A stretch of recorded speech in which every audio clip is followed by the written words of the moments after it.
नमस्कार विद्यार्थी मित्रांनो, स्पर्धा परीक्षा डिजिटल लर्निंग या यूट्यूब चॅनलवरती आपल्या सर्वांचं स्वागत आहे.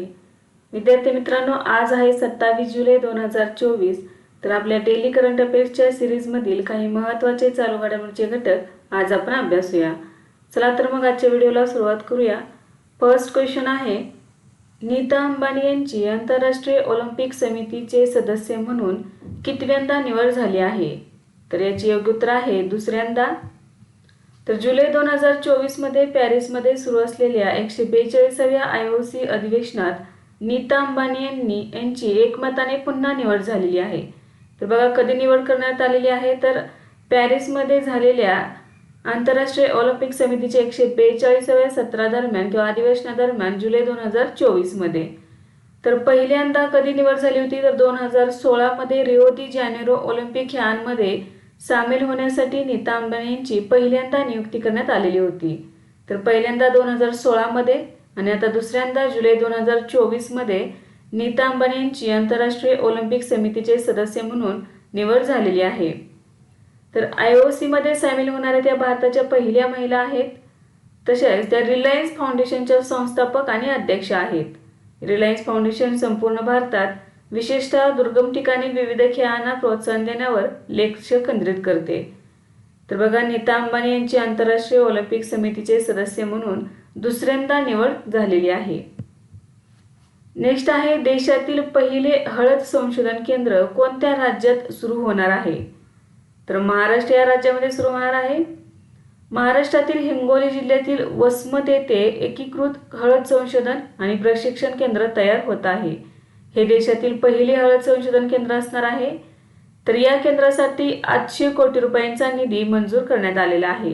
तर हा प्रकल्प 3 वर्षांमध्ये पूर्ण करण्यात येणार आहे.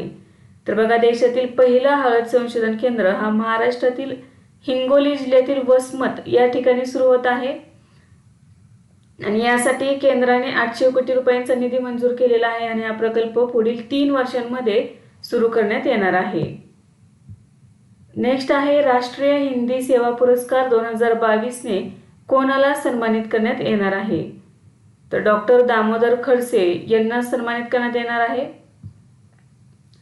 तर बघा मध्य प्रदेश सरकारच्या सांस्कृतिक विभागातर्फे हिंदीच्या विकासासाठी 2022 साठी ज्येष्ठ लेखक डॉक्टर दामोदर खडसे यांना राष्ट्रीय हिंदी सेवा पुरस्कार देण्यात येणार आहे. तर बघा कोणामार्फत देणार आहे? तर मध्य प्रदेश सरकारच्या सांस्कृतिक विभागातर्फे हा पुरस्कार देण्यात येणार आहे. आणि कशासाठी देण्यात आलेला आहे? तर हिंदीच्या विकासासाठी त्यांचे जे योगदान आहे त्यासाठी हा पुरस्कार देण्यात आलेला आहे.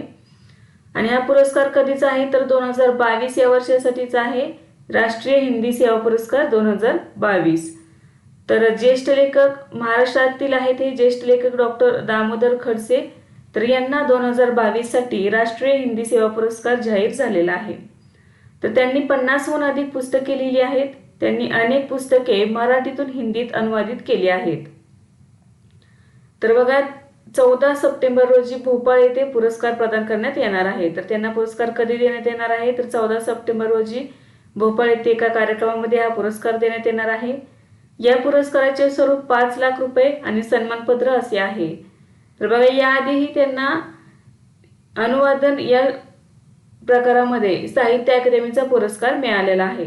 तर राष्ट्रीय हिंदी सेवा पुरस्कार 2022 हा पुरस्कार डॉक्टर दामोदर खडसे यांना जाहीर झालेला आहे. हा पुरस्कार मध्य प्रदेश सरकारच्या सांस्कृतिक विभागातर्फे हिंदीच्या विकासासाठी दिला जातो. नेक्स्ट आहे, जगातील पहिली हायस्पीड कार्बन फायबर ट्रेन कोणत्या देशाने बनवली आहे? तर याचे उत्तर आहे चीन. तर चीनने जगातील पहिली हायस्पीड कार्बन फायबर ट्रेन बनवली आहे. ही प्रगत ट्रेन 27 MP म्हणजे 27 मैल किंवा 140 किलोमीटरच्या सर्वोच्च वेगापर्यंत पोहोचू शकते. म्हणजे याचा वेग किती आहे? तर 87 मैल किंवा 140 पर किलोमीटर या ट्रेनचा वेग आहे. ही ट्रेन सामान्य स्टील ट्रेनपेक्षा 7% कमी ऊर्जा वापरेल.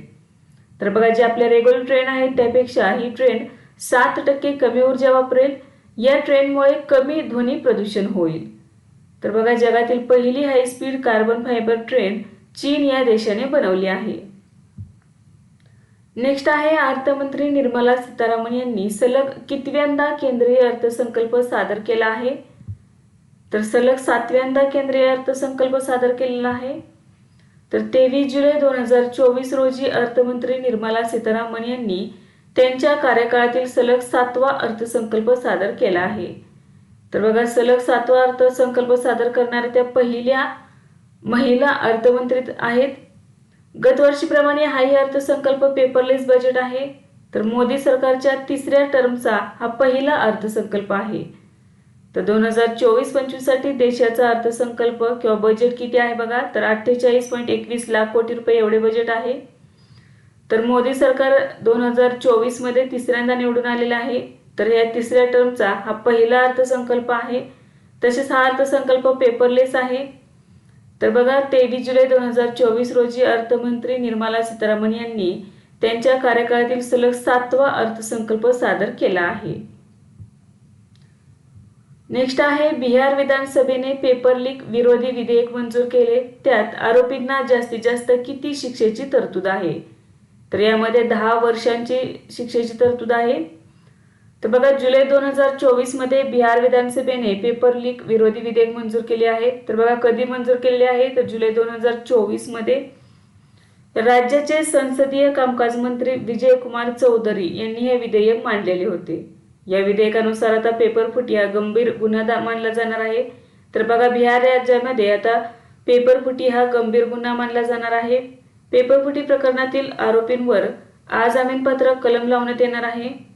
तर नवीन कायद्यात 3 ते 10 वर्ष कारावास आणि 10 लाख ते 1 कोटी रुपयांच्या दंडाची तरतूद आहे. बघा, तर काय दंड होणार आहे? तर कमीत कमी 3 ते जास्तीत जास्त 10 वर्ष कारावास होऊ शकतो. तसेच 10 लाख ते 1 कोटी रुपयांचा दंडही होऊ शकतो. तर पेपरफुटीमध्ये सहभागी असलेली कोणतीही संस्था 4 वर्षांसाठी काळ्या यादीत टाकली जाईल. तर पेपरफुटीमध्ये ज्या संस्थेचे नाव येईल किंवा सहभागी असेल या संस्थेला 4 वर्षांसाठी काळ्या यादीमध्ये टाकण्यात येईल. तसेच त्यांना कोणता दंड असेल तर 3 ते 10 वर्ष कारावास आणि 10 लाख ते 1 कोटी रुपयांचा दंड. तर जुलै 2024 मध्ये बिहार विधानसभेने पेपर लीक विरोधी विधेयक मंजूर केलेले आहे. नेक्स्ट आहे अलीकडेच PR श्रीजेश यांनी आंतरराष्ट्रीय खेळातून निवृत्ती जाहीर केली आहे. ते कोणत्या खेळाशी संबंधित आहेत? तर हॉकी या खेळाशी संबंधित आहेत. भारताचा अनुभवी गोलकीपर PR श्रीजेश या महिन्याच्या अखेरीस म्हणजेच जुलै 2024च्या अखेरीस सुरू होणाऱ्या पॅरिस ऑलिम्पिक नंतर आंतरराष्ट्रीय हॉकीमधून निवृत्त होणार आहे. तर बघा, त्यांनी 2006 मध्ये भारताकडून पदार्पण केलेले होते. तर हे 36 वर्षीय श्रीजेशला देशातील सर्वोच्च क्रीडा सन्मान खेलरत्न पुरस्कारानेही सन्मानित करण्यात आले आहे. तर बघा, आता PR श्रीजेश यांनी आंतरराष्ट्रीय खेळातून निवृत्ती जाहीर केलेली आहे. तर ते हॉकी या खेळाशी संबंधित आहे. ते हॉकी या खेळामध्ये गोलकीपर म्हणून प्रसिद्ध आहेत. नेक्स्ट आहे भारतीय नौदलासाठी त्रिपुट नावाची पहिली स्वदेशी बनावटीची तलवार श्रेणीची युद्धनौका कोणी तयार केली आहे? तर गोवा शिपयार्ड लिमिटेडने तयार केलेली आहे. 23 जुलै 2024 रोजी गोवा शिपयार्ड लिमिटेडने भारतीय नौदलासाठी त्रिपुट नावाची पहिली स्वदेशी बनावटीची तलवार श्रेणीची युद्धनौका प्रक्षेपित केली आहे. कधी केलेली आहे? तर 23 जुलै 2024 रोजी. आणि कोणी तयार केलेली आहे? तर गोवा शिपयार्ड लिमिटेडने केलेली आहे. आणि कोणालाही युद्धनौका देण्यात येणार आहे? तर भारतीय नौदलाला समर्पित आहे. त्रिपुट हे प्रगत बहुउद्देशीय स्टेल्थ फ्रिगेट आहे. त्रिपुट युद्धनौका जहाज विरोधी, पाणबुडी विरोधी, जमिनीवर हल्ला, चाचेगिरी विरोधी आणि शोध आणि बचाव कार्य करण्यास सक्षम आहे. तर कशासाठी उपयोग होणार आहे या युद्धनौकेचा बघा, तर जहाज विरोधी मध्ये युद्धावेळी किंवा एखाद्या जहाजाविरोधी तो लढू शकते. पाणबुडी विरोधी, जमिनीवर हल्ला करण्यासाठी तिचा उपयोग होऊ शकतो. तर चाचेगिरी विरुद्ध आणि शोध आणि बचाव कार्य करण्यासही त्याचा उपयोग होऊ शकतो. त्रिपुट वर्ग फ्रिगेट्सचे विस्थापन अंदाजे 3600 टन आणि कमाल वेग 28 नॉट्स आहे. तर बघा, ते 125 मीटर लांब आणि 25 मीटर रुंद आहे. ऑक्टोबर 2016 मध्ये भारताने रशियाशी 4 फ्रिगेटसाठी करार केला होता. यापैकी 2 रशियात बांधले जाणार आहेत आणि इतर 2 शिपयार्ड लिमिटेड येथे बांधले जाणार आहेत. तर गोव्यामध्ये जे 2 बांधले जाणार आहेत त्यातील एक त्रिपुट नावाची पहिली स्वदेशी बनावटीची तलवार श्रेणीची युद्धनौका 23 जुलै 2024 रोजी प्रक्षेपित करण्यात आलेली आहे. नेक्स्ट आहे आर्थिक सर्वेक्षण 2023-24 मध्ये PM किसान योजनेची किती रकमेची शिफारस करण्यात आली आहे? तर 8,000 रुपये रक्कम करण्यात येणार आहे. 23 जुलै 2024 रोजी अर्थमंत्री निर्मला सीतारामन यांनी विक्रमी 7व्यांदा केंद्रीय अर्थसंकल्प सादर केला आहे. तर कृषी क्षेत्रातील R&D मध्ये गुंतवणुकीची मागणी करण्यात आलेली आहे. तर तसेच PM किसान योजनेच्या हप्त्याची रक्कम 8,000 रुपये करण्याची मागणी करण्यात आली आहे. तर याआधी PM किसान योजनेची हप्त्याची रक्कम 6,000 रुपये होते, तर ती 8,000 रुपये करण्यात येणार आहे. नेक्स्ट आहे दरवर्षी कारगिल विजय दिन कधी साजरा करण्यात येतो? तर 26 जुलै रोजी साजरा करण्यात येतो. दरवर्षी 26 जुलै रोजी भारतीय सैन्याच्या शौर्याचे स्मरण करण्यासाठी आणि 1999च्या कारगिल संघर्षादरम्यान भारतीय सशस्त्र दलांनी पाकिस्तानवर मिळवलेल्या विजयाचा उत्सव साजरा करण्यासाठी भारत कारगिल विजय दिवस साजरा करतो. तर बघा 1999 मध्ये भारत आणि पाकिस्तान दरम्यान कारगिल युद्ध झालेले होते. यावेळी भारताने विजय मिळवलेला होता. तर याच विजयाचा दिवस साजरा करण्यासाठी 26 जुलै रोजी कारगिल विजय दिन साजरा केला जातो. ऑपरेशन विजयच्या यशस्वी समारोपाच्या निमित्ताने भारताच्या लष्करी इतिहासात या दिवसाचे महत्त्व आहे. तर या कारगिल विजय किंवा कारगिल युद्धाला नाव काय देण्यात आलेले होते? तर ऑपरेशन विजय. नेक्स्ट आहे 2024-25 साठी institute of cost accounts of इंडियाचे नवीन अध्यक्ष म्हणून कोणाची निवड करण्यात आली आहे? तर विभूतिभूषण नायक यांची नियुक्ती करण्यात आलेली आहे. जुलै 2024 मध्ये विभूतिभूषण नायक यांची 2024-25 या कालावधीसाठी institute of cost accounts of इंडियाचे नवीन अध्यक्ष म्हणून एकमताने निवड करण्यात आलेली आहे. तर बघा कधी निवड, कोणत्या कालावधीसाठी निवड आहे त्यांची? तर 2024-25 या कालावधीसाठी त्यांनी अश्विन दलवाडे यांची जागा घेतलेली आहे. बघा त्यांची नियुक्ती कोणाच्या जागी झालेली आहे? तर अश्विन दलवाडे यांची जागा घेतलेली आहे त्यांनी. TCA श्रीनिवास प्रसाद यांची 2024-25 साठी institute of cost accounts of इंडियाचे उपाध्यक्ष म्हणून निवड झालेली आहे. तर बघा 2024-25 साठी ICMAI चे अध्यक्ष म्हणून विभूतिभूषण नायक आणि उपाध्यक्ष म्हणून श्रीनिवास प्रसाद यांची नियुक्ती करण्यात आलेली आहे. नेक्स्ट आहे भारताने मोंगला बंदराच्या टर्मिनलच्या ऑपरेशनसाठी कोणत्या देशाशी करार केला आहे? तर बांगलादेशाशी करार केलेला आहे. जुलै 2024 मध्ये भारताने बांगलादेशासोबत मोंगला बंदर टर्मिनलच्या ऑपरेशनसाठी करार केला आहे. तर मोंगला बंदर हे चितगाव बंदरानंतर बांगलादेशातील दुसरे मोठे बंदर आहे. मोंगला बंदर हे भारताद्वारे चालवले जाणारे तिसरे विदेशी बंदर असणार आहे. तर बघा या वर्षीच्या सुरुवातीला भारताने म्यानमार सोबत स्वेट बंदर आणि इराण सोबत चाबहार बंदरासाठी करार केले आहेत. तर बघा भारताने कोणत्या कोणत्या बंदरांसोबत करार केलेला आहे? तर म्यानमार सोबत स्वेट बंदरासाठी, इराण सोबत चाबहार बंदरासाठी आणि आता जुलै 2024 मध्ये मोंगला बंदरासाठी बांगलादेशासाठी करार केलेला आहे. तर भारत हे तिन्ही बंदर आहे ते चालवणार आहे. नेक्स्ट आहे नुकतेच CT कुरियन यांचे निधन झाले, ते कोण होते? तर अर्थशास्त्रज्ञ होते.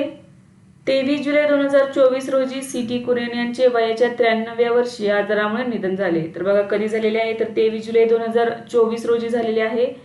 तर CT कुरियन एक प्रतिष्ठित अर्थशास्त्रज्ञ आणि मद्रास ख्रिश्चन कॉलेजचे माजी प्राध्यापक होते.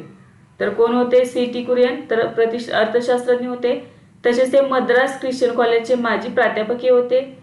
त्यांनी मद्रास इन्स्टिट्यूट ऑफ डेव्हलपमेंट स्टडीजमध्ये 1978 ते 1991 पर्यंत प्राध्यापक म्हणून आणि 1978 ते 1988 पर्यंत संचालक म्हणून काम केलेले आहे. तर 2000 मध्ये त्यांनी इंडियन इकॉनॉमिक असोसिएशनचे अध्यक्ष म्हणूनही काम केलेले आहे. त्यांनी अर्थशास्त्राच्या विविध पैलूंवर 15 पुस्तके लिहिली आहेत. तर 23 जुलै 2024 रोजी अर्थशास्त्रज्ञ CT कुरियन यांचे वयाच्या 93व्या वर्षी निधन झालेले आहे. नेक्स्ट आहे क्रिस्टन मिचल कोणत्या देशाचे पंतप्रधान बनले आहेत? तर एस्टोनिया या देशाचे ते नवीन पंतप्रधान बनलेले आहेत. जुलै 2024 मध्ये क्रिस्टन मिचल एस्टोनियाचे नवीन पंतप्रधान बनले आहेत. त्यांनी काजा कॅलस यांची जागा घेतलेली आहे. तर काजा कॅलस यांनी अलीकडेच युरोपियन युनियनच्या परराष्ट्र धोरण प्रमुख पदाचा राजीनामा दिला आहे. नेक्स्ट आहे अलीकडेच नीती आयोगाने ग्लोबल साऊथ इनोव्हेशन प्रोग्रामसाठी कोणासोबत सहकार्य केले आहे? तर जागतिक बौद्धिक संपदा संघटनेसोबत केलेले आहे.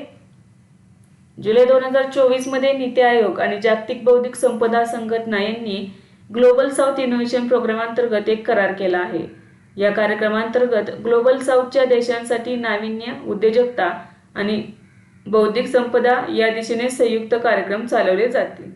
तर विद्यार्थी मित्रांनो, आज आपण काही महत्त्वाचे चालू घडामोडीचे घटक अभ्यासले. यासारखेच नवनवीन व्हिडिओ पाहण्यासाठी चॅनलला लाईक करा आणि सबस्क्राईब करायला विसरू नका. धन्यवाद.